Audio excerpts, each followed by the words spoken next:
නූනු නානා ඇඳට නැගලා අම්මගේ කොට්ටේට ඒට්ටුවක් දාගෙන ඉන්නවා. ඇඟමාත වැඩි වුණාම තඩි පූසෙක් වුණාම මොකට හරි ඒට්ටුවක් දාන්න වෙනව නාන්න ගියත්.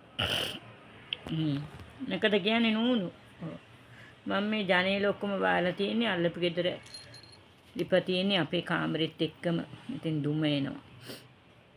නාතම් බෙෂීට් මාරු කරලා අපේ ළමයා හරි කැමති යන්නේ බෙෂීට් මාරු කරාම. ඉතින් ඔන්න දැන් ඇඳට ඇවිල්ලා ඉන්න නුන්නානා. ඉතින් කියන්නකෝ මොකද්ද වෙස්තු? මෙන්න මේ වගේ තමයි බතල පූසෝ නාන්නේ. බතල පූසෝ නාන්න වෙනම ක්‍රමවේදයක් තියෙනවා. ඒක ඔය කෙට්ටු අයට වගේ නෙමෙයි. උන් ඉතින් කෝටි කිටයිනේ ඕන තැනක ඉඳගෙන උන්ට නා ගන්න පුළුවන්. බතලයන්ට ඒ දේම කරන්න බෑ. බතලිය වුණාම මොන හරි එකට ඒත්තුවක් ඕනේ මුක්කුවක් ගන්න ඕනේ.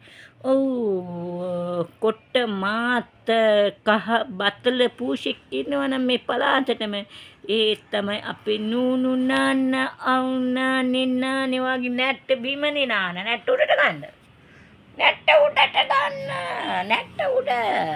උඩ මේ නූනු නාන්න ගෙජ්ජියක් දාලා තිනවා කියලා කවුරුත් මට බඩින්න රන් ඉපා මොකද නූනු නාන්න එළියට යන්න.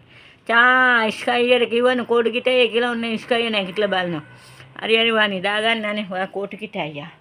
මෙන්න මගේ චාචෝ මගේ චූටි කෙල්ලගේ බැල්ම කොහමද ඔය බැල්මට තමයි මම වරුවේ පැතින හැ ගාගෙන කට අරිනවා. අනේ කම්මැලි පූෂෙක් ඉන්නේ. වශ කම්මැලි මෙයාත් ඈනුවා. ඔය ඈනුන් තියෙනවනේ මිනිස්යන් අතරේ ඒක මොනවාද ඒක ටෙලිපති වගේ.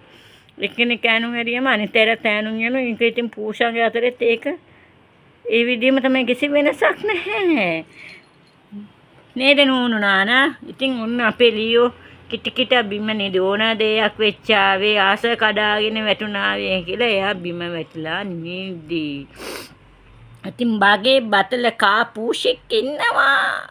ඒ නූනු නානා නාන්නේ නෝනේ බැල්ම බලන්නකො නූනානේ ඇයි යනවා බිම් බලාගෙන ඉන්න ඕනෝ.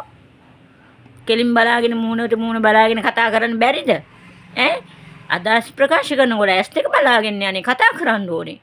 බිම් බලාගෙන කතා කරන්න එපා. බිම් බලාගෙන කතා කරනකොට හිතනවා ඔයා හොරගාවල අවුලන ඔරපුෂෙක්. අන්න අරය නිදි. නූනු නානේ නිදි. පෞගේ ටිකේම නානේ හොඳ වැඩ කරලා ජල්ලි අල්ලලා ඇඳට රිංගලා අම්මා ඇඳට රිංගලා මුන්නාන වැද්දලා අරගෙන බේත් පොවල දැන් ශනීපයි. දැන් ටක්කටම ශනීප වෙලා ඉන්නේ මගේ කොල්ලට දැන් ශනීපයි. හරි. එහෙනම් අපි ආයෙත් ආ වීඩියෝ එකකින් ආමු.